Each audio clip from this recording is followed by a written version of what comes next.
বরের কত আবদার, রোজ রোজ নাকি লুচি খেতে ভালো লাগে না। তাহলে কি খাবে সে?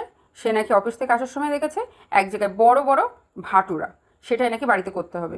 বলুন তো, যা দেখবে বাড়ি এসে তাই করে দিতে হবে? কিন্তু যেহেতু আবদার, সেহেতু রাখতেই হবে।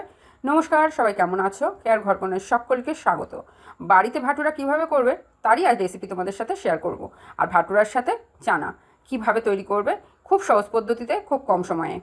তো এখানে আমি নিয়ে নিয়েছি প্রায় 500 গ্রাম মতো ময়দা, আর নিয়ে নিলাম স্বাদ মতো লবণ, আর নিয়ে নিলাম হাফ চামচ খাওয়ার সোডা, আর দিলাম 1 চামচ চিনি, আর যতটা ময়দা তার 1 ভাগ তোমার সুজি। এবার ভালো করে সব কিছু একসাথে মিশিয়ে নেব। তার মানে এখানে যদি তুমি 500 ময়দা নাও, তোমার 150 গ্রাম মতো সুজি নিলেই যথেষ্ট। এখানে ভালো করে মিশিয়ে নেওয়ার পরে এবার এর মধ্যে দিয়ে দেবো প্রায় 150 গ্রাম মতো টক দই। টক দই দিয়েও আবারও ভালো করে সব মিশিয়ে নেবো। মেশানো হয়ে গেছে, এবার দিয়ে দেবো জল। জলটা কিন্তু অল্প অল্প করেই দিয়ে একটা ডো তৈরি করতে হবে, কারণ যেহেতু টক দই দেবা তাতে আবার সুজি দেবা, ওই জন্য অল্প অল্প জল নিয়ে একটা ডো তৈরি করতে হবে।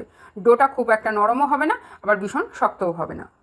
বুঝতেই পারছো, ডোটা কিন্তু একদম শক্তও না, আবার খুব যে নরম তাও না। এবার ওপর থেকে 1 চামচ তেল দিয়ে ভালো করে মেখে ঠিক এইভাবেই মাখবো। একটু বাড়ি মেরে মেরে এইভাবেই কিন্তু মাখতে হবে, তাতে কিন্তু ভাটুরাটা খুব ভালো হবে। আবার ওপর থেকে 1 চামচ তেল দিয়ে মাখিয়ে নেব, নিয়ে রেস্টে রেখে দেবো প্রায় আধা ঘন্টা। তোমাদের হাতে যদি সময় থাকে তোমরা আরেকটু বেশি সময় রাখতে পারো। এবার এদিকে ভাটুরার সাথে চানাটা যে করব সেই চানাটা রেডি করে নেবো। এখানে আমি কাবলি ছোলাটা ভিজিয়ে রেখেছিলাম সারা রাত ধরে। এবার ছোলাগুলো একটা প্রেশার কুকারে নিয়ে নেবো, আর নিয়ে নেবো এরকম একটা কাপড়ের টুকরো, যার মধ্যে দিয়ে দেবো 2 টুকরো এলাচ, 4 টুকরো লবঙ্গ, 4 টুকরো মতো দারচিনি, আর দিয়ে দেবো একটা বড় এলাচ, আর দিয়ে দিলাম প্রায় 1.5 চামচ মতো চা। দিয়ে ভালো করে একটা পুটুলি বানিয়ে নেবো। এবারটা প্রেশার কুকারের মধ্যে দিয়ে দেবো, আর দিয়ে দেবো একটা তেজপাতা, দিয়ে প্রেশার কুকারের মুখ আটকে দেবো। এবার যতক্ষণ না সিদ্ধ হচ্ছে 2 কি 3টে সিটি দেওয়ার অপেক্ষায়।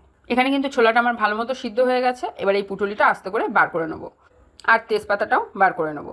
নিয়ে এটা একটা পাত্রে ঢেলে নেবো।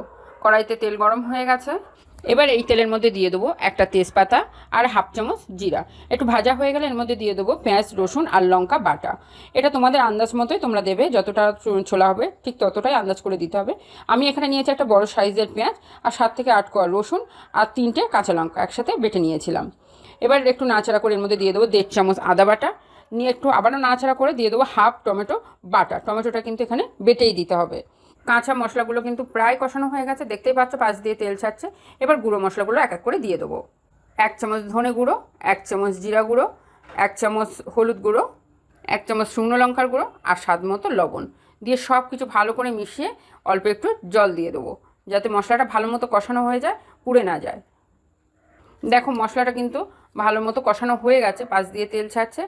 এবার সিদ্ধ করে রাখা ছোলাগুলো এর মধ্যে দিয়ে ভালো করে একসাথে কষিয়ে নেবো 2 থেকে 3 মিনিটের জন্য। কষানো কমপ্লিট হয়ে গেছে।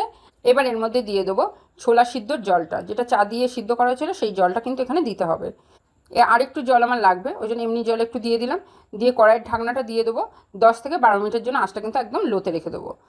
10 থেকে 12 মিনিট পরে দেখো রান্নাটা কিন্তু প্রায় হয়ে এসেছে। এখানে অল্প একটু লবণ কম আছে, তাই এখানে দিয়ে দিলাম লবণ।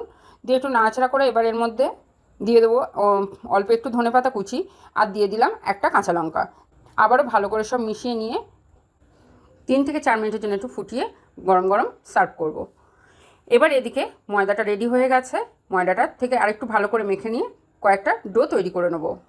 যেহেতু ভাটুরা করব এই জন্য এই ডোগুলো না একটু বড় রাখতে হবে লুচির ডোয়ের থেকে। এবার একটু তেল মাখিয়ে ঠিক এইভাবেই বেলে নিতে হবে। এটা কিন্তু খুব পাতলা করে বেলা যাবে না, একটু বড় করেই বেলতে হবে। বুঝতেই পারছো খুব পাতলা কিন্তু হয়নি, একটু মোটা আছে। যেহেতু ভাটুরা সেহেতু একটু বড় করেই কিন্তু বেলে নিতে হবে। এইভাবেই আমি প্রত্যেকটা রেডি করে নেব। এদিকে কড়াইতে তেল গরম হয়ে গেছে, এবার এক একটা এইভাবে ভেজে নিতে হবে। একটু কিন্তু চেপে ধরে নেবে, নিয়ে এই ঠিক যেভাবে আমি ভাজছি এইভাবে ভেজে নেবে। দেখবে প্রত্যেকটা ভাটুরাই কিন্তু একদম ঢাই হয়ে ফুলে উঠবে। তাহলে কেমন লাগলো আজকের রেসিপিটা? যেহেতু সকাল ওই জন্য আমি একটু স্যালাডের জন্য পেঁয়াজ দিয়ে দিলাম। কাঁচা পেঁয়াজটাও তো খাওয়া খুব ভালো। যদি ভালো লেগে থাকে কমেন্ট বক্সে কমেন্ট করতে কিন্তু একদম ভুলো না। আর আমার পেজটাকে লাইক আর শেয়ার করে রেখো। আমার চ্যানেলটি সাবস্ক্রাইব করে নিতে কিন্তু ভুলবেন না। এবার গরম গরম না খেলে ভালোও লাগবে না, ওই জন্য কর্তামশাইকে সার্ভ করতে দিতে চলে গেলাম। আর তাহলে আজ এই পর্যন্তই থাক। সুস্থ থেকো, ভালো থেকো।